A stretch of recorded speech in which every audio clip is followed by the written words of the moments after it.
Hello everybody, అందరికీ నమస్కారం. Heart beat lub dub అనే సౌండ్ మనం కేవలం హార్ట్ బీట్లానే చూస్తూ ఉంటాం. కానీ లైఫ్ ఆన్లో ఉందా లేదా గేమ్ స్టాప్ అయిందా అనడానికి that's the most important signal. To be very honest, 24 hours break లేకుండా ఖచ్చితంగా పనిచేసే ఆర్గన్స్లో హార్ట్ ఎట్లయితే ఇంపార్టెంటో ఇవాళ రోజున మన ఫాస్ట్ లైఫ్ స్టైల్కి కానివ్వచ్చు, స్ట్రెస్కి కానివ్వచ్చు, బయట ఫుడ్స్కి కానివ్వచ్చు, ఇష్టం వచ్చినట్లుగా మెకానిజంని మనం డిస్టర్బ్ చేసేసిన తర్వాత తెలియకుండానే cardiac emergencies are on a rise. ఇది మనం యాక్సెప్ట్ చేయాల్సిన విషయం. చూస్తున్నాం కదా ఈ మధ్యకాలం న్యూస్లో, జిమ్ చేస్తూ చేస్తూ చనిపోతారు. అరే 30 ఏళ్ళు కూడా లేవు, అప్పుడే హార్ట్ అటాక్ అని అనుకుంటూ ఉంటాం. ఇలాంటి నేపథ్యంలోనే మనకి విజయవాడలో ప్రస్తుతం ఉన్నటువంటి డాక్టర్ శివప్రసాద్ గారి హృదయాలయం అనే ఒక hospital comes in to picture. ప్రస్తుతం నేను ఇదే హాస్పిటల్లో ఉన్నాను. ఈ హాస్పిటల్ గురించి ఎందుకు ఇంత ఫోకస్డ్గా మాట్లాడుతున్నానో let me tell you. Cardiac care అంటే, ఎమర్జెన్సీ కార్డియాక్ కండిషన్స్ అంటే అది భయం కాదు, మా బాధ్యత. ఎఫోర్డబుల్ ప్రైసింగ్లో ప్రజలకి ట్రీట్మెంట్ అందించడమే మా లక్ష్యం అంటూ చెప్తున్నారు ఇక్కడ టీమ్ ఆఫ్ డాక్టర్స్. సో ఇక్కడ ఎవ్రీ డే 15 to 20 ఎమర్జెన్సీ కేసెస్ని డీల్ చేయడం జరుగుతుంది కార్డియాక్ ఇష్యూస్కి సంబంధించి. ఇప్పటి వరకు హాస్పిటల్ స్టార్ట్ అయింది 2022లో. అయితే ఇక్కడ దాకా 300 బైపాస్ సర్జరీస్, 3000 యాంజియోప్లాస్ట్లు, యాంజియోగ్రామ్స్ ఇవన్నీ చేసినటువంటి expert team of doctors, 24/7 advanced critical care అందించేటువంటి టీమ్ సపోర్ట్తో ముందుకెళ్తున్నటువంటి డాక్టర్ శివప్రసాద్ గారి హృదయాలయం ఈ హాస్పిటల్ గురించి, ఇక్కడ ఉన్నటువంటి సర్వీసెస్ గురించి, ఇక్కడ ఉన్నటువంటి డిఫరెంట్ టీమ్స్ ఆఫ్ డాక్టర్స్ గురించి డీటెయిల్డ్గా ఇవాళ ఎపిసోడ్లో తెలుసుకుందాం. And most importantly cardiac health and అలాగే పల్మనాలజికల్ హెల్త్, ఈ 2 సబ్జెక్ట్స్ గురించి డీటెయిల్గా డాక్టర్స్తో డిస్కస్ చేసి మన గురించి ఇంట్రడ్యూస్ చేసుకున్నాక మాట్లాడి మీ అందరికీ ఉపయోగపడే ఒక ఎపిసోడ్ చేద్దాం అన్నది intention. So here we go. మనతో పాటు ఉన్నారు దగ్గర ఒక 20 years of expertise doctor Sivaprasad గారి హృదయాలయం హాస్పిటల్ అని నేను ఏదైతే ఇప్పటిదాకా మాట్లాడుతున్నానో, he's the founder and the chairperson of Hrudayalayam hospital. Shivaprasad garu నమస్తే. నమస్తే అండి సార్. బేసికల్గా 20 years ఆఫ్ ఎక్స్పీరియన్స్ మీకు, అండ్ అపార్ట్ ఫ్రమ్ దట్ మీరు గోల్డ్ మెడలిస్ట్ అని విన్నాను. విత్ యువర్ పర్మిషన్ మిగిలిన మీ టీమ్ ఆఫ్ డాక్టర్స్తో కూడా ఇంట్రడ్యూస్ చేసి then will actually get into the subject sir. So మనతో పాటు హాస్పిటల్లో ఉన్నారు doctor Nagarjuna garu, MD general medicine, DMB cardiology. He's also an interventional cardiologist. Sir నమస్తే. మనతో పాటు ఉన్నారు doctor Kalyan garu, MBBS, MD pulmonary medicine and consultant interventional pulmonologist and intensivist. Kalyan garu నమస్కారం. Sir Shivaprasad garu, to start with sir, ఏంటి సార్ ఈ హృదయాలయం? విజయవాడలోనే మీరు స్టార్ట్ చేసిన 3 yearsలో this hospital is becoming the talk of the town. Emergency కండిషన్లో ఉన్న పేషెంట్స్ అక్కడికి వెళితే ఎనీ టైం డాక్టర్స్, అర్ధరాత్రి 2 అయినా తెల్లవారుజామున 3 అయినా డాక్టర్స్ అవైలబుల్గా ఉంటారు అన్న ఒక పాజిటివ్ టాక్ వచ్చిన నేపథ్యంలో మీ హాస్పిటల్ గురించి మరిన్ని డీటెయిల్స్ చెప్తే తెలుసుకుందాం అనుకుంటున్నాం. సుమన్ టీవీ ప్రేక్షకులకు ముందుగా నా నమస్కారం అండి. నేను doctor Shivaprasad, interventional cardiologist. So last 20 years నుంచి starting my journey in SVIMS Tirupati to the Hrudayalaya now. So రఫ్గా ఒక 26,000 క్యాట్ ప్రొసీజర్స్ చేసాము. నియర్లీ 1.5 lakh పేషెంట్స్ చూసుంటాను. So out of this wide experience different హాస్పిటల్స్లో పనిచేశాను. అండ్ ఈవెన్ అబ్రాడ్ కూడా మనం ప్యారిస్ హార్ట్ ఇన్స్టిట్యూట్లో కూడా వర్క్ చేశాను. తర్వాత యుఎస్ కూడా 3 times విజిట్ చేసి డిఫరెంట్ హాస్పిటల్స్ అన్నీ చూసి ఈ ఎక్స్పీరియన్స్ అన్నిటినీ కలిపి కాంప్రహెన్సివ్గా ఒక ఎమర్జెన్సీ హార్ట్ కేస్ లైక్ మనకి కొలాప్స్ అయిపోయి ఇంటి దగ్గర సడన్గా మన ఫ్యామిలీ మెంబర్ కొలాప్స్ అయిపోయి హాస్పిటల్కి వచ్చే లోపల మనకి ముందు ఇన్ఫర్మేషన్ వచ్చేస్తుంది. కొన్ని పేషెంట్స్ హాస్పిటల్కి కాల్ చేస్తారు, కొంతమంది పేషెంట్స్ హాస్పిటల్కి కాల్ చేయరు, డైరెక్ట్గా తీసుకొస్తారు. తీసుకొచ్చినా సరే వెంటనే మనకి ఇమీడియట్గా 24/7 ACLS well trained staff, nearly 120 staff members ఉన్నారు, like doctors, intensivist and paramedical staff and technicians and even ward boys also for that matter. It is very important. ఎందుకంటే మనకి పేషెంట్ మనకి హాస్పిటల్లోకి వచ్చిన తర్వాత ఈఆర్లో ఇమీడియట్గా ఎమర్జెన్సీ టీమ్ని యాక్టివేట్ చేయాల్సిన బాధ్యత సెక్యూరిటీ గార్డ్ దగ్గర నుంచి, వార్డ్ బాయ్ దగ్గర నుంచి ప్రతి ఎమర్జెన్సీ నర్స్ కూడా ఉంటుందండి. సో అక్కడి నుంచి well trained every 1 week 10 days మేము ట్రైనింగ్ ప్రోగ్రామ్స్ కండక్ట్ చేస్తాం. పర్టికులర్గా నేను ఎందుకంటే ఎమర్జెన్సీ కార్డియాక్ కేర్ గురించి కాన్సన్ట్రేట్ చేస్తున్నాం అంటే ఈ ఏరియాలో especially taking from Poranki to Benz circle So ACLS trained staff with all equipment like cath lab, CT, emergency cardiac surgery unit, and at the same time ventilators, intensivist, ఇవన్నీ ఉన్న ఫెసిలిటీస్తో మనం ఈ hospital establish చేయడం జరిగింది. సో ఈ నేను అంటే last 3 years నుంచి we have profoundly and overwhelmed with the emergency care we are delivering and saving the patients అనమాట. సో ఏ విధంగా అంటే ఎవ్రీడే 15 to 20 ఎమర్జెన్సీస్, అది మైనర్ టు మేజర్ ఎమర్జెన్సీస్ వస్తున్నారు. దానిలో కొంతమంది మనం ఎమర్జెన్సీ CPR, ACLS చేసి like with in no time, like 10 to 15 minutes ventilator ఒకసారి హాస్పిటల్కి వచ్చిన తర్వాత 10 to 15 minutes కూడా మనకు గ్యాప్ లేకుండా వెంటిలేటర్ కనెక్ట్ చేయగల క్యాపబిలిటీస్ ఉన్నాయండి మన హాస్పిటల్లో. అదొక పాయింట్. రెండో పాయింట్ ఏంటంటే హార్ట్ పేషెంట్ మెజారిటీ మీరు తీసుకుంటే 50 to 60% మంది హార్ట్ అటాక్సే ఉంటాయి, మిగతా హార్ట్ ఫెయిల్యూర్స్ ఇవన్నీ ఉంటాయి. ఈ హార్ట్ అటాక్ వచ్చినప్పుడు, హార్ట్ అటాక్ అంటే మనకు తెలుసు గుండె రక్తనాళం ధమనులు బ్లాక్ అయిపోవడం. సో విత్ ఇన్ 5 minutes మనం ECG తీసి ఈకో కంప్లీట్ చేసి అట్ ద సేమ్ టైం పేషెంట్ని డయాగ్నోస్ చేసి 10 minutesలో we need to take the treatment action immediately. Like మనకి WHO గైడ్లైన్స్ ప్రకారం డోర్ టు బెలూన్ టైం అని ఉంది. డోర్ టు బెలూన్ టైం అంటే మనం పేషెంట్ హార్ట్ అటాక్ వచ్చినప్పుడు విత్ ఇన్ 90 minutes మనం యాంజియోప్లాస్టీ కంప్లీట్ చేయాలి. ఓకే. సో అట్లాగే ఫర్ ఎగ్జాంపుల్ ఒక్కోసారి పేషెంట్ సిగ్గా ఉండి యాంజియోప్లాస్టిక్ తీసుకెళ్ళినప్పుడు డోర్ టు నీడిల్ టైం అంటే హార్ట్ అటాక్ ఇంజెక్షన్, హార్ట్ అటాక్తో వచ్చినప్పుడు మనకి ఎమర్జెన్సీ కేర్లో పేషెంట్ వచ్చినప్పుడు within 30 minutes heart attack injection complete అవ్వాలి. అంటే ఈ లోపల ECG కంప్లీట్ అవ్వాలి, ఈకో కంప్లీట్ అవ్వాలి, ఎక్స్రే కంప్లీట్ అవ్వాలి. డాక్టర్ మనకి both intensivist and cardiologist, proper cardiologist చూసి, ఇంటర్వెన్షనల్ కార్డియాలజిస్ట్ చూసి డయాగ్నోస్ చేసి ఈ ట్రీట్మెంట్ అంతా కంప్లీట్ అవ్వాలి. సో అప్పుడు మనకి patient heart attack treatment with in 30 minutes, 90 minutes complete అయితే 99% సేవ్ ద పేషెంట్. ఇదే delay, like for example minutes means muscle, golden time cross అయిపోతే ఆ హార్ట్ అటాక్ పేషెంట్ సేవ్ చేసే అవకాశం తగ్గుతుంది, ఫ్యూచర్లో హార్ట్ ఫెయిల్యూర్కి వెళ్ళే అవకాశం ఉంటుంది. సో మీ అందరికీ నేను I can assure that in Hrudayalaya this cardiac emergency care is at utmost placed and we are doing very prompt and very accurate heart attack treatment అనేది మా ప్రత్యేకత. Right sir. అంటే ఇక్కడ హృదయాలయం యాజ్ ది నేమ్ సజెస్ట్ ఓన్లీ మనకి కార్డియాక్ డిపార్ట్మెంటే ఉందా sir, are ఇతర డిపార్ట్మెంట్స్ కూడా ఉన్నాయా? ఎగ్జాక్ట్లీ రైట్ క్వశ్చన్ అడిగారండి. హృదయాలయం మనిషికి హార్ట్ ఈజ్ ద మెయిన్, హృదయం. So it is the center. Like our hospital also heart care is center and we are providing all the services for the heart patient. Like pulmonologist Kalyan garu ఉన్నారు and Nagarjuna garu supporting cardiologist and interventional cardiologist. అట్లాగే మనకి neurologist, gastro, nephrologist, visiting అందరూ ఉన్నారండి. And good news ఏంటంటే Hrudayalayam is going to expand in future.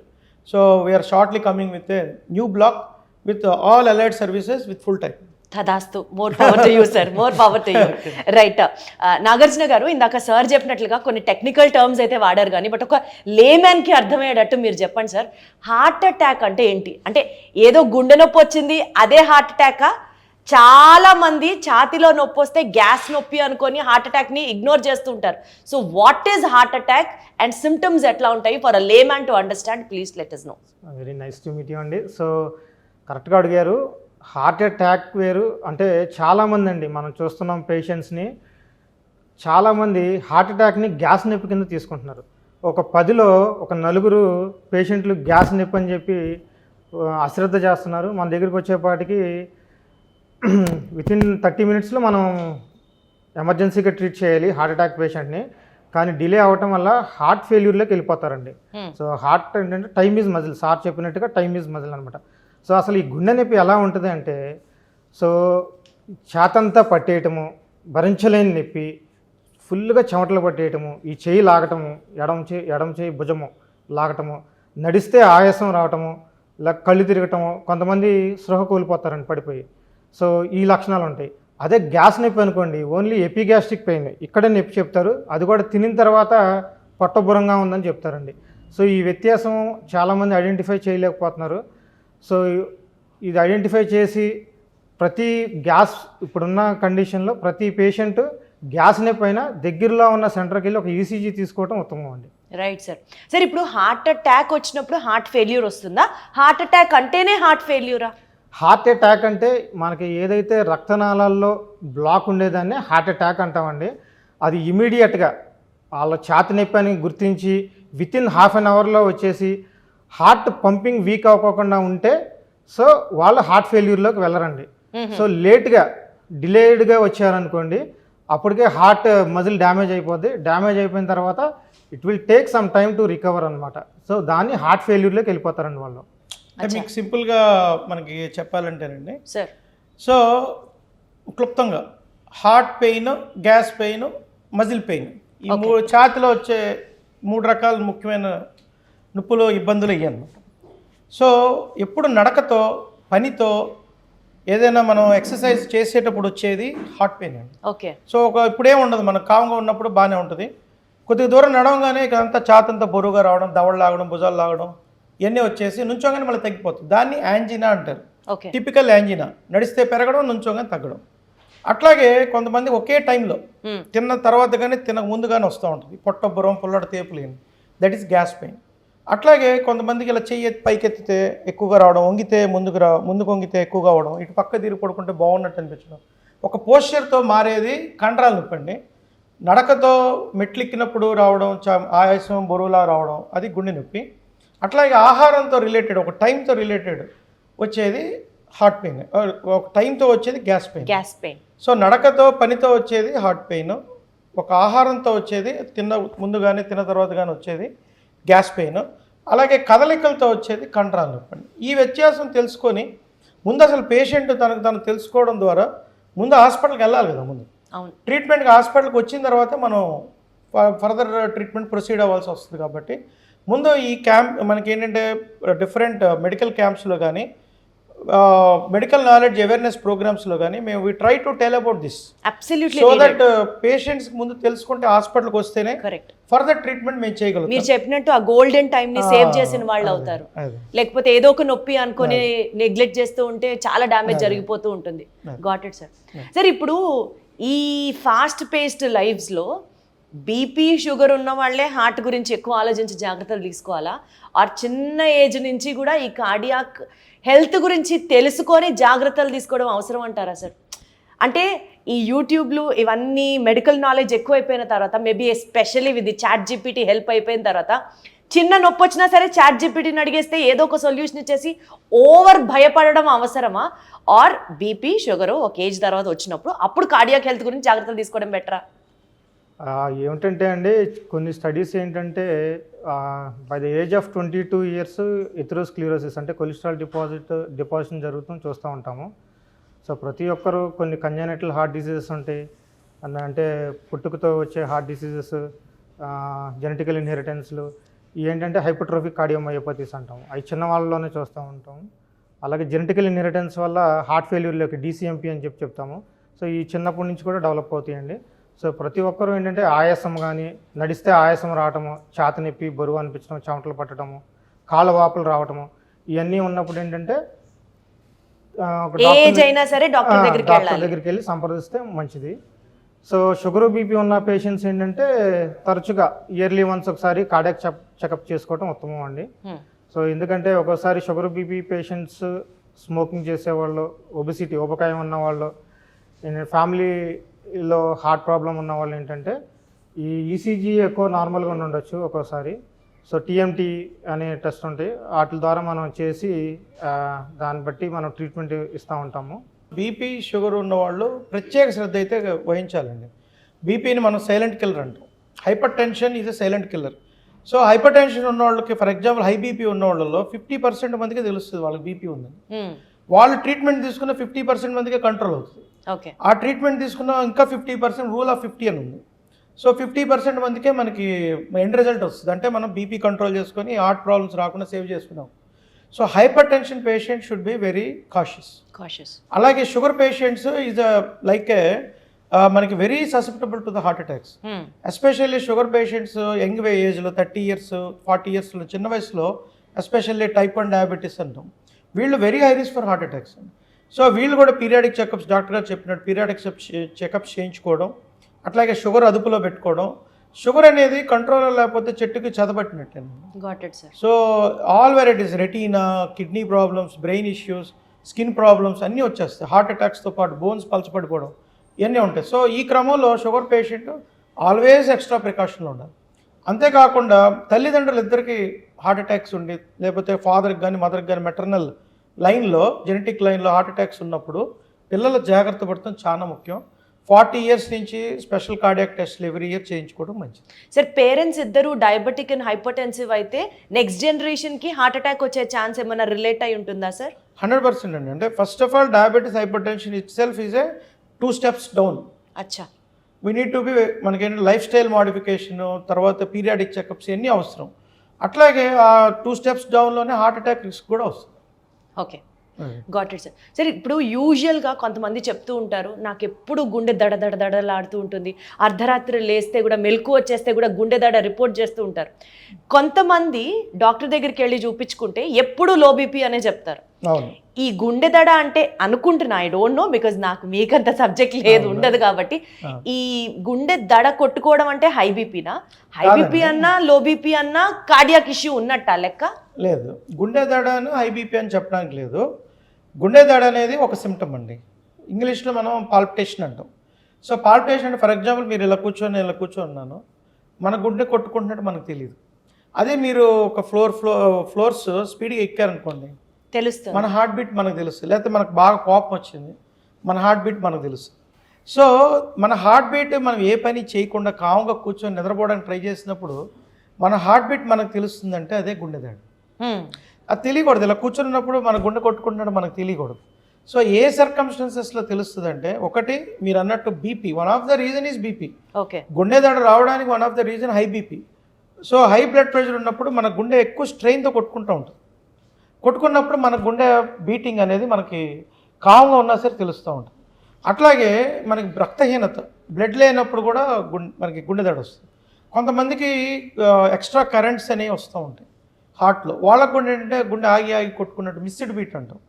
So that is also one of the part. అసలు నీ normal heart pumping rate ఎంత ఉండాలి sir? Normal heart pumping 50% అండి. అబోవ్ 50% అంటే దాని ఎజెక్షన్ ఫ్రాక్షన్ రూపంలో క్యాలిక్యులేట్ చేస్తాం. సో ఈఎఫ్ మోర్ దెన్ 50% ఉంటే నార్మల్ అండి. ఓకే, 40 to 50% అంటే గుండె మైల్డ్గా వీక్ అన్నట్టు. 30 to 40 moderate week, less than 30 severe week. అంటే 30% కంటే మనకి for example heart pumping power ఇలా ఉన్నది, ఇలా కొట్టుకుందంటే 50% అబోవ్ కొట్టుకున్నట్టు. ఎట్లా ఉంటుంది అనుకోండి, 15% కొట్టుకుంటున్నట్టు. Okay. So that is called as low heart pumping power. So దాన్నే మనం గుండె బలహీనత అంటాం. అప్పుడే మనకి ఆ గుండె బలహీనత హార్ట్ ఫెయిల్యూర్కి దారితీస్తుంది. ఓకే ఓకే, అది ఎట్లా తెలుస్తుంది సార్ మనకి హార్ట్ పంపింగ్ రేట్ ఎంత ఉంది అన్నది? కరెక్ట్ గా తెలియాలంటే ఎజెక్షన్ ఫ్రాక్షన్ క్యాలిక్యులేట్ చేయాలి, ఈక్వల్ తెలుస్తుంది. అంటే మనకి సింప్టమ్స్ ఏముంటాయి దానికి? So first of all pumping power మనం చూసేది ఈకోకార్డియోగ్రామ్ లో తెలుస్తుందండి. పేషెంట్కి పంపింగ్ పవర్ తక్కువ ఉంటే ఏ విధమైన లక్షణాలు వస్తాయంటే, ఆయాసం, అంటే ఎస్పెషల్లీ నడుస్తుంటే ఆయాసం, పడుకున్న తర్వాత కాసేపటికి లేచి కూర్చోవాల్సి వస్తుంది, విపరీతంగా ఆయాసం వచ్చి దగ్గొచ్చి కూర్చోవాల్సి వస్తుంది. అంటే పంపింగ్ పవర్ తక్కువ ఉండడం వల్ల ఊపిరితిత్తులో అమాంతమైన ప్రెషర్ పెరిగిపోయి ఆయాసం వచ్చేస్తుంది. ఆయాసం వచ్చేసి కూర్చున్న తర్వాత కాసేపటికి అట్లా తిరిగిన తర్వాత మిడ్ నైట్ మనకి రిలీఫ్ వస్తుంది, మళ్ళీ వెళ్ళి పడుకుంటాం. So that is one of the important symptom for the heart weakness and heart failure. దాన్ని మనం పిఎన్డి ఎపిసోడ్స్ అంటాం, ఆర్థోప్నీ అంటాం. ఇంకా సివియర్ అయితే orthopnoea. These two are technical terms. But మనకి కాళ్ళవాపు, పొట్టపురం, నడిస్తే ఆయాసం, పడుకుంటే ఆయాసం, ఈ లక్షణాలు, ఏ పని ఇంతకుముందు బాగా ఫ్రీగా చేయగలిగిన పని కూడా చేయలేకపోవడం, బాగా వీక్నెస్ ఫీల్ అవడం, అంటే కళ్ళు తిరగడం, these are all the symptoms of the heart failure అండి. అంటే లో హార్ట్ పంపింగ్. సో మనం అలర్ట్ అవ్వాలి అన్నది అక్కడ నుంచి రికగ్నైజ్ చేసుకొని ముందు వెళ్ళి దగ్గరలో ఉన్న ఫ్యామిలీ ఫిజిషియన్ చూపించుకోవడం కానీ, దగ్గరలో ఉన్న కార్డియాలజిస్ట్ ని అటెండ్ అవ్వడం కానీ చేయాలి. బేసిక్ గా బాడీ మనకు టైం ఇస్తుంది సార్, మనమే నెగ్లెక్ట్ చేస్తాం. That is correct and nothing comes sudden. Absolutely either in the ICU or in the life, nothing comes sudden. Absolutely sir. Sir ఇంకొక ఇంపార్టెంట్ పాయింట్, ఇది వరకు ఏజ్ గురించి మనం డిస్కస్ చేసినప్పుడు సంతూర్ మమ్మీ ఒక్కటే మనకు తెలుసు. దాని తర్వాత 60లో 20లా ఎలా ఉంటారు అంటే క్రోనలాజికల్ ఏజ్ వేరు, బయోలాజికల్ ఏజ్ వేరు అని చెప్పి తర్వాత ఏదో చాలా పెద్ద అవేర్నెస్ క్యాంపెయిన్ నడిచింది. ఇప్పుడు people started talking about what is called as vascular age. అంటే ఏంటి సార్ ఇప్పుడు క్రోనలాజికల్ ఏజ్ ఏంటి, బయోలాజికల్ ఏజ్ ఏంటి, ఆఖరికి most important subject vascular age. How is it so important sir? చాలా ఇంపార్టెంట్ పాయింట్ తీసుకొచ్చారండి. ఇప్పుడు మనకి ఈ వాస్క్యులర్ ఏజ్ చుట్టూతోనే అన్ని పాయింట్స్ రివాల్వ్ అవుతున్నాయి. Like heart attacks in young, 40 yearsకి హార్ట్ అటాక్స్ రావడం ఎందుకు వస్తుంది అనేది కూడా ఈ వాస్క్యులర్ ఏజ్ మీద డిపెండ్ అయి ఉంది. సో మనం for example chronological age by బర్త్తో మనం క్యాలిక్యులేట్ చేసుకునేది 60 years 30 years అయింది. అలాగే మన హార్ట్ స్ట్రక్చర్ చూస్తే మీరు ఇవన్నీ ఇది మధ్యలో ఇది బ్లడ్ వెజల్స్.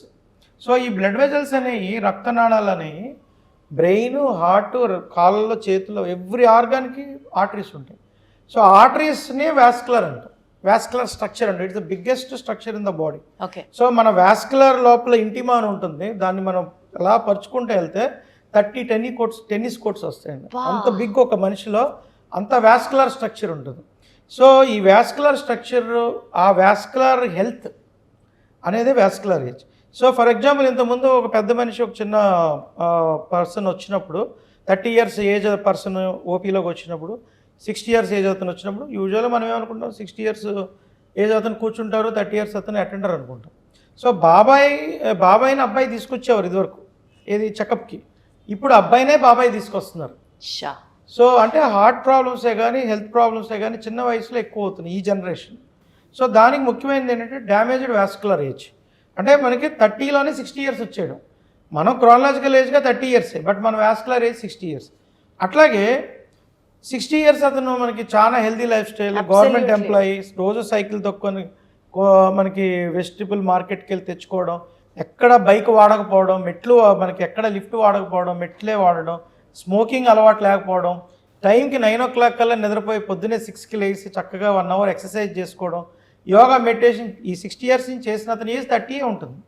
వాస్కులర్ ఏజ్ కనిపి 30, అంటే 60లో 30 years ఆఫ్ ఏజే ఉంటుంది. సో అంటే మనకి ఆ 60 years ఏజ్ అతనికి హార్ట్ అటాక్ వచ్చే రిస్క్ తక్కువ. Whereas a 30 years guy, take a software employee, night అమెరికాకి, యుఎస్కి ప్రొడక్ట్ డెలివరీ చేయాలి, నైట్ అంతా వర్క్. సో 8 to night 9కి మొదలవుతుంది అతను జాబ్, మార్నింగ్ 4 o'clockకి ఎండ్ అవుతుంది. సో నైట్ అంతా లెగిసే ఉంటారు. స్మోకింగ్, ఈ స్ట్రెస్కి స్మోకింగ్. సో ఎక్కువ EMIs, all like financial stress. So ఎక్కువ alcohol and at the same time no exercise. So is age is 30 years by chronological, but is vascular age is 60. Is going to get heart attack soon because of his habits, lifestyle, sedentary lifestyle, smoking, alcohol, mental stress, physical సెడెంటరీగా ఉండిపోవడం, exercise లేకపోవడం. అట్లాగే దీనికి ఇంకోటి add అవుతుందండి, phone, gadget. ఈ మనకి ఏంటంటే ఈ స్ట్రెస్ని తప్పించుకోవడానికి gadget use, it is a new smoking. Excess gadget usage is new smoking, it is called as new smoking. అట్లాగే నెక్స్ట్ వచ్చేసి మన ఫుడ్. ఈ స్ట్రెస్, ఈ యాంగ్జైటీ, డిప్రెషన్లో జంక్ ఫుడ్స్కి అలవాటు పడుతుంది. ఈజీగా స్విగ్గీ, జొమాటో ఇవన్నీ వచ్చేస్తుంటాయి, ఇంటికి 5 minutesలో ఇంటికి వచ్చేస్తాయి. సో అవి ఎక్కువ తిని మనకు ఒబేసిటీ కూడా పెరిగిపోతుంది. సో ఇవన్నీ యాడ్ అయిపోయి వాస్కులర్ ఏజ్ 30లోనే 60కి వెళ్ళిపోతుంది. సో స్ట్రెస్ పెరిగిపోతుంది, ఇన్ఫ్లమేషన్ పెరుగుతుంది. ఇన్ఫ్లమేషన్ అంటే లోపల మనకి ఫ్రీ రాడికల్స్ పెరిగిపోతుంది, ఎడ్రినల్, నారెడ్రినల్ పెరిగిపోతుంది. దాంతో వెజల్ అంతా స్ట్రెస్లో ఉంటుంది. సో ఆ స్ట్రెస్ అంతా వెళ్ళి హార్ట్ మీద, బ్రెయిన్ మీద పడి చిన్న వయసులోనే మనకి హార్ట్ అటాక్స్, బ్రెయిన్ స్ట్రోక్స్ వస్తాయి. This is the importance of the vascular. Sir, ఈ regular sleeping patterns, software employees ఈ ప్రస్తావన తీసుకొచ్చారు కాబట్టి ఓకే, జెన్యున్గా, ఆనెస్ట్గా క్వశ్చన్ అడుగుతాను సార్. మనిషికి 8 గంటలు నిద్ర కావాలి అని చెప్తారు డాక్టర్. అవునండి. సరే, మినిమం టు మినిమం ఈ రోజుల్లో 7 గంటలు పడుకుంటే సరిపోతుంది అనుకుంటే, నిద్ర లేకపోతే హార్ట్ అటాక్స్ వస్తాయా? Is my first point. Second point sir, నిద్రపోవడం అంటే రాత్రి పడుకుంటేనే అది నిద్ర అవుతుందా సార్? ఇప్పుడు రోజు మొత్తంలో కంటిన్యూస్గా 7 hours పడుకున్న వాళ్ళకి హార్ట్ అటాక్ రిస్క్ ఇంకా ఈక్వల్గా అంతే ఉంటుందా? యా వెరీ ఇంపార్టెంట్ క్వశ్చన్ అండి. ఎందుకంటే ఈ మధ్య కాలంలో మేము అబ్జర్వ్ చేసింది, యాజ్ ఏ ఫ్యామిలీ ఫిజిషియన్గా కానీ, కార్డియాలజిస్ట్గా కానీ, మేము అబ్జర్వ్ చేసింది చాలా మంది పేషెంట్స్ నిద్ర పట్టట్లేదు. అసలు డేట్ మారిందే ఎవరు పడుకుంటున్నారు సార్? నిద్ర పట్టట్లేదు. ఒక్కొక్క పేషెంట్ అయితే రోజు ఫ్యాన్ ఎన్నిసార్లు తిరుగుతుందో కూడా చూడాల్సి వస్తుందండి చెప్తున్నారు. సో ఈ విధంగా ఏంటంటే స్లీప్ అనేది చాలా కాస్ట్లీ అయిపోయిందండి. స్లీప్, పీస్ ఆఫ్ మైండ్, ఈ రెండు దగ్గర ఉంటాయి, బట్ పీస్ ఆఫ్ మైండ్ తర్వాత మాట్లాడదాం. స్లీప్ అనేది చాలా కాస్ట్లీ అయిపోయింది. ఎందుకంటే టైంకి నిద్ర రావట్లేదు, మళ్ళీ నిద్రపోదాం అంటే పొద్దునకి తెల్లారుజాము అయిపోతుందని చెప్తున్నారు. సో దీనికి ముఖ్యమైన కారణాలు ఏంటంటే మల్టిపుల్ ఫ్యాక్టర్స్ అండి. So lot of factors are influencing our sleep. So sleep అనేది నైట్ మనకి పడుకుంటేనే అది కరెక్ట్ స్లీప్ అవుతుంది. అవునా? మనం మార్నింగ్ పడుకొని నేను నిద్రపోతున్నానంటే అది ఆర్టిఫిషియలే, that is not going to heal. Sleep అనేది హీలింగ్ అండి, it's a body healing. Everyday మన day to day morning 8 o'clock నుంచి ఈవినింగ్ 8 o'clock వరకు మనం పడ్డ స్ట్రెస్కి రీజువనేషన్ ఇస్ స్లీప్. మనం స్లీప్లోకి వెళ్తే కంప్లీట్గా డీప్ స్లీప్, మనకేంటంటే పైన నిద్ర అలా RM1 అట్లా కాకుండా డీప్ స్లీప్లోకి వెళ్ళి ఒక 6 to 8 hours మనం పడుకుంటే body will be energetic and very refreshing next day morning. So అట్లా కాకుండా మనకి superficial sleep 1 hour 2 hours sleep అనేది సరిపోదండి. సో మీకు ఎప్పుడైతే స్లీప్ లేదో రిఫ్రెష్ అవ్వలేదు. సో మీరు ఈరోజు లేట్ నైట్ ఫుడ్ తీసుకొని మార్నింగ్ ఎక్సర్సైజ్ చేసి ప్రాపర్ స్లీప్ లేకుండా నేను ఎవ్రీడే 1 hour ఎక్సర్సైజ్ చేస్తున్నా 5 o'clock లేసి అంటే it is going to produce more heart attacks. Oh my god. మీకు రిఫ్రెష్మెంట్ లేకుండా నేను పొద్దున్నే లేసి ఎక్సర్సైజ్ చేస్తానంటే ఉపయోగం లేదు. So first 6 to 8 hours proper sleep ఉండి మన బాడీకి ప్రాపర్ హీలింగ్ జరిగిన తర్వాతే మనం ఎక్సర్సైజ్ చేయాలి. Got it sir. So for example మీరు కొద్దిగా లేట్గా పడుకున్నారు 9:30 10కి, మార్నింగ్ 7:30 8కే లేవండి. అంతేగాని 5కి లేచి నేను ఎక్సర్సైజ్ చేస్తానంటే బాడీ ఎగ్జాస్ట్ అయిపోతుంది. సో స్లీప్ అనేది కరెక్ట్గా చెప్పాలంటే నైట్ పడుకునేది correct sleep. Sir 9:30 10 late night స్లీపా సార్? యాక్చువల్గా మనకి కరెక్ట్ చెప్పాలంటే 8కి పడుకు. అమ్మ బాబోయ్, ఎవరు సార్ పడుకునేది? 98% మందికి కుదరదు. అమ్మ బాబోయ్. 8కి పడుకోవాలి, పొద్దున్నే 4కి 5కి లెగవాలి. అప్పుడు మనం ఎక్సర్సైజ్ చేసి ఫ్రెష్గా స్నానం చేస్తే దట్ ఈస్ కాల్డ్ as దైవ స్నానం. సో అది ఇది ప్రాక్టికల్గా ఎంతమందికి పాసిబుల్లో మీ మనస్సాక్షిని మీరే క్వశ్చన్ చేసుకోవాలి. Right sir. సార్ ఇప్పుడు హృదయాలయం హాస్పిటల్లో కార్డియాలజీకి ఎంత ఇంపార్టెన్స్ ఇస్తున్నాము, ప్రైమ్ కార్డియాక్ ఇష్యూస్ని అడ్రస్ చేస్తూ we have been talking about me ఇద్దరితో. బట్ నాకు తెలిసింది ఇక్కడ పల్మనాలజిస్టులు కూడా ఉన్నారని చెప్పి ఒక్కసారి ఆ విభాగానికి కూడా వెళ్దాం. మన కళ్యాణ్ గారితో కూడా సార్ ఒకసారి మాట్లాడదాం. సార్ బేసికల్గా ఊపిరితిత్తులకు సంబంధించిన ఇష్యూస్ అంటే పేషెంట్స్ వస్తున్న వాళ్ళకి ఎక్కువగా మీకు రిపోర్ట్ అయ్యే చెప్పే వ్యాధులు కానీ సిచ్యువేషన్స్ కానీ ఏంటి సార్? జనరల్గా అండి ఊపిరితిత్తులకు సంబంధించిన రుగ్మతలు ఇన్ఫెక్షన్స్ కానీ ఏదైనా ప్రాబ్లమ్స్లో మెయిన్గా మేము చూస్తున్నంత వరకు బ్రాంకియల్ ఆస్తమా, ఉబసం అంటూ ఉంటాం.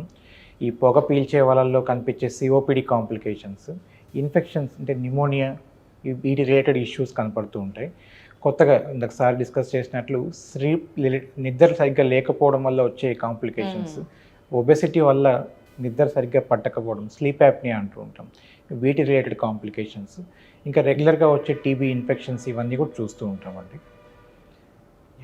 అండ్ మేము చూస్తున్న వరకు కొత్తగా వస్తున్న కాంప్లికేషన్స్ ఈ ఒబెసిటీ, స్లీప్ యాప్నియా అన్నాం కదా, ఇవి చాలా ఇబ్బంది. అంటే పేషెంట్ని తెలియకుండానే అంటే నైట్ పడుకుంటున్నారు, క్వాలిటీ ఆఫ్ స్లీప్ లేకుండా పొద్దున్నే నిద్ర లేచిన తర్వాత యాక్టివ్గా ఎనర్జెటిక్గా లేకుండా ఉండడం, దీనివల్ల BP కంట్రోల్ అవ్వకపోవడం, దీనివల్ల హార్ట్ స్ట్రోక్స్, బ్రెయిన్ స్ట్రోక్స్ ఎక్కువ అవడం మేము చూస్తున్నాం. నిద్ర లేకపోతే BP కూడా కంట్రోల్ అవ్వదా సార్? అవునండి. సో నిద్ర అంత ఇంపార్టెంట్ అన్నమాట.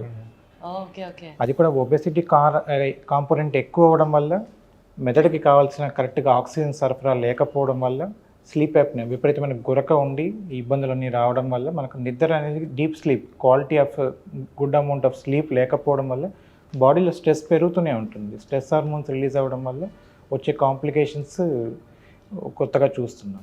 సరే ఈ మధ్య ఎక్కువ మంది ఒకటి గురక ప్రాబ్లం వల్ల అండి మనకి రెసిస్టెంట్ హైపర్ టెన్షన్ అని కూడా ఉంటుందండి. చాలా మంది పేషెంట్స్ మేము 2 BP ట్యాబ్లెట్లు వాడుతున్నాం, 3 BP ట్యాబ్లెట్లు వాడుతున్నాం, అయినా కంట్రోల్ అవ్వట్లేదు, మాకు ఆయాసం తగ్గట్లేదు, BP కంట్రోల్ అవ్వట్లేదు అంటే one of the main reason is OSC అండి, అబ్స్ట్రక్టివ్ స్లీప్ యాప్నియా. సో అంటే కొద్దిగా డీప్ స్లీప్ కాలంగానే వాళ్ళకి గాలి అందదు, లేచిపోవాల్సి వస్తుంది. సో స్లీప్ కంప్లీట్గా డిస్టర్బ్ అయ్యి మనం ఈవెన్ 2 tablets 3 tablets BP ట్యాబ్లెట్లు వాడినా కంట్రోల్ కాదండి. It will lead to the resistant hyper tension.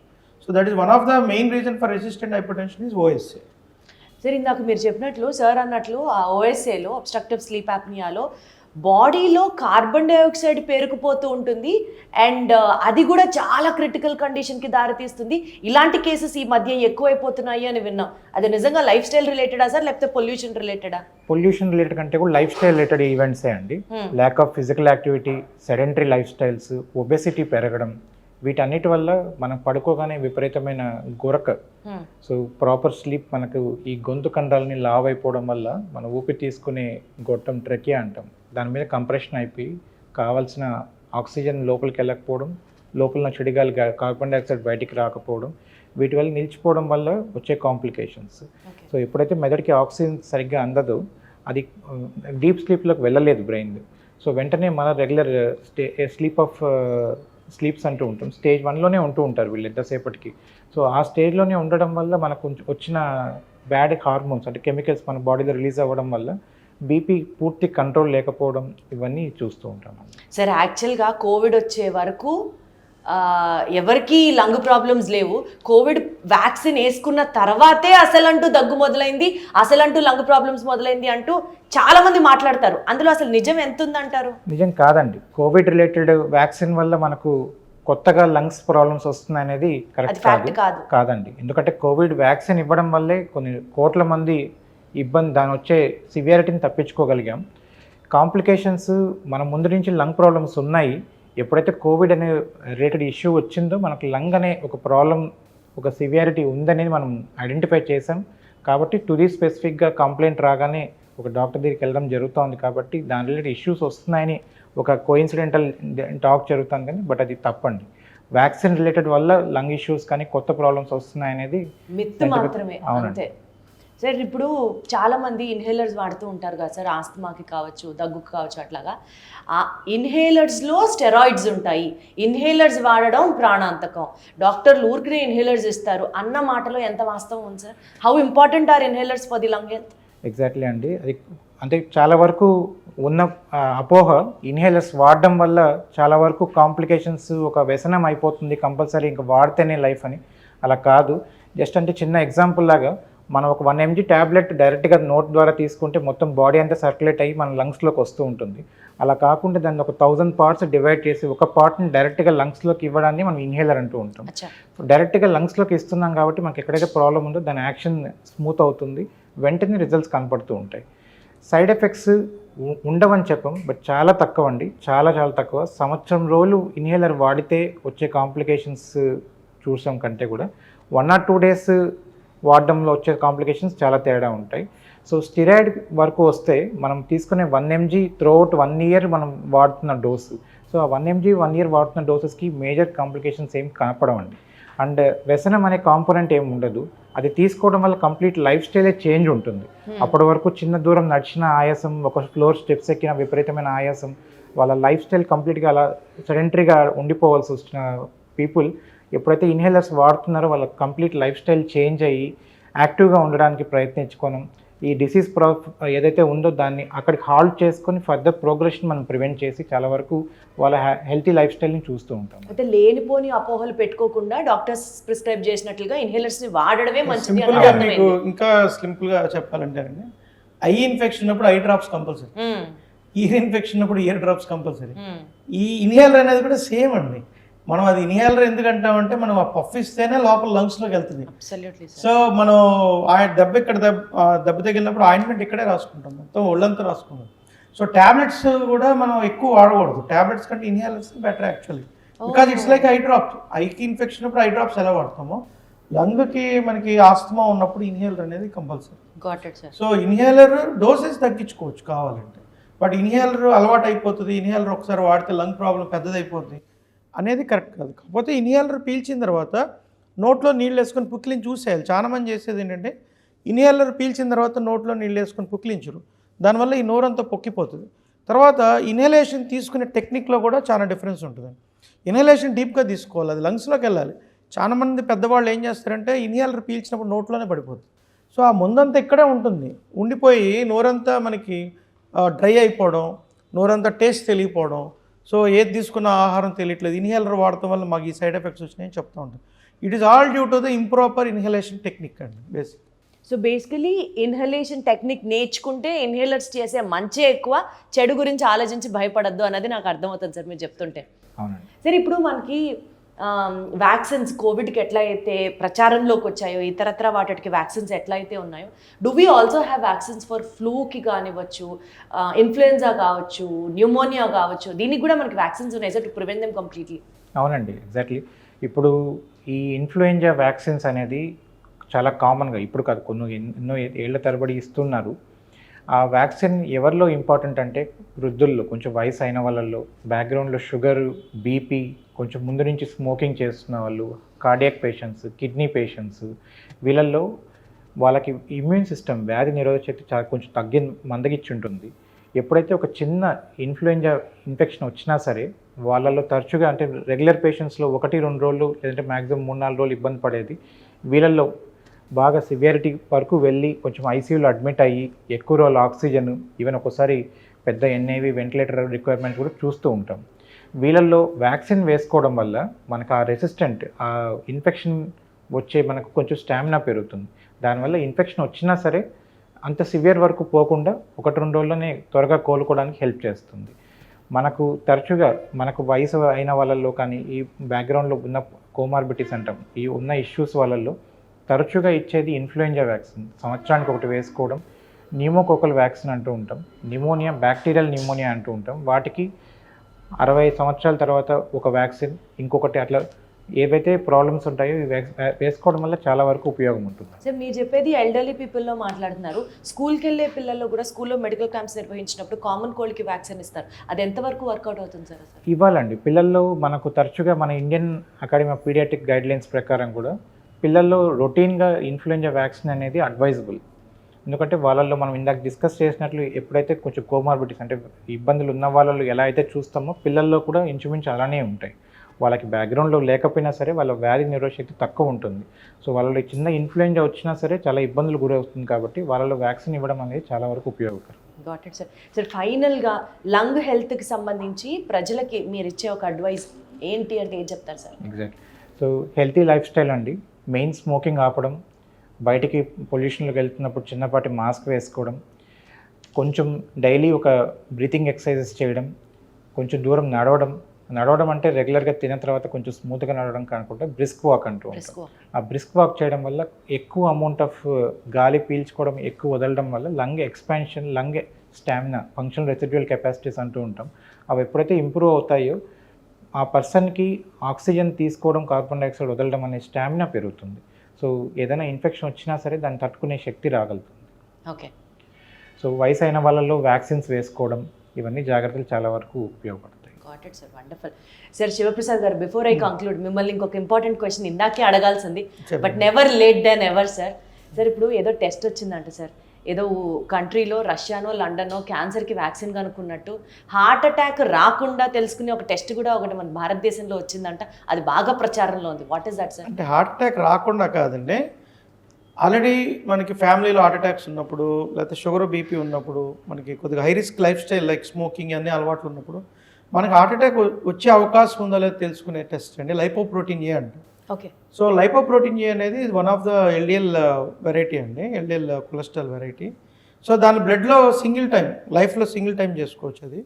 So చేస్తే మనకి లెస్ దాన్ 30 ఉంటే లో రిస్క్ కింద వస్తుందండి, అంటే లో risk of getting heart attack in future, coming future, next 1 year or 2 years. అట్లాగే 30 to 50 ఉంటే mild to moderate, more than 50 అంటే very high risk. Okay. So more than lipoprotein ఏ మోర్ దెన్ 50 ఉందంటే మనకి అర్థం ఏంటంటే మనకి హార్ట్ అటాక్ మన life style బట్టి కానీ, మనకున్న కోమార్బిడిటీస్, షుగర్ బీపీ వల్ల కానీ, ఫ్యామిలీ హిస్టరీ, జెనెటిక్స్ వల్ల కానీ ముందు హార్ట్ అటాక్ వచ్చే రిస్క్ ఎక్కువ అని అర్థం. మోర్ దెన్ 50 ఉంది. సో మనకి ముందుగా వచ్చే హార్ట్ అటాక్ ని డిటెక్ట్ చేయడానికి at least to be on careful line ఈ టెస్ట్ ఉపయోగపడుతుంది. ఈ టెస్ట్ చేయించుకున్న తర్వాత మనం ఫర్దర్ గా ఈసీజీ, ఈకో, ట్రెడ్మిల్, ఇంకా దాని తర్వాత రిజల్ట్ బట్టి జాగ్రత్తలు తీసుకోవాలి. Wonderful. Thank you so much అండి. థ్యాంక్ యూ సో మచ్ అండి. సో బేసికల్గా మనం ఒక డాక్టర్తో మాట్లాడితే లేదా ఒక హాస్పిటల్కి వెళ్ళి ఒక డాక్టర్ని కలిసి ఒక పేషెంట్ తన బాధను ఎక్స్ప్లెయిన్ చేసినప్పుడు డాక్టర్ ఎంత ఓపిక్గా వింటారో, ఎంత బాగా ఎక్స్ప్లెయిన్ చేస్తారో, అంతకు మించి మనకి ఎంత ధైర్యం ఇస్తారో అన్నది ఒక డాక్టర్కి పేషెంట్కి మధ్యలో ఉండే ఆ రిలేషన్ స్ట్రాంగ్ అవ్వడానికి చాలా హెల్ప్ అవుతుంది. ఆ పేషెంట్ సగం జబ్బు అక్కడే నయమైపోతుంది డాక్టర్ మనస్ఫూర్తిగా మాట్లాడితే.